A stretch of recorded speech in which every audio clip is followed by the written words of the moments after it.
The irony was so thick you could cut it with a knife. I took a deep breath, looked Sarah dead in the eyes, and smiled. I told her that is a beautiful sapphire, and my grandmother would have loved to see it. In fact, she loved it so much she wore it for 50 years, right here.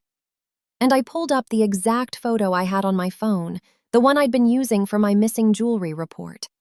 It was a close-up of me and my grandma at my sweet 16, the necklace clearly visible around her neck. I turned the phone to Sarah. I told her that was the necklace he told me he lost 6 months ago, the one-of-a-kind necklace she left for me. The silence at the table was deafening. Sarah looked from the phone to the ring on her finger to Mark's panicked, sweaty face. She pulled her hand back like the ring was on fire. She looked at Mark and asked if he told her he bought this from an antique dealer. Mark started stammering, saying it was a long story and a family thing and technically still in the family. My boyfriend just chuckled and said, "Wow, dude, you're something else."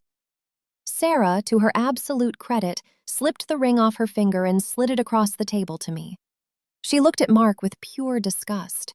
She told him they were done and that she was keeping the dog. She grabbed her purse, threw her water in his face, and walked out of the restaurant like a queen. I now have my grandmother's necklace back.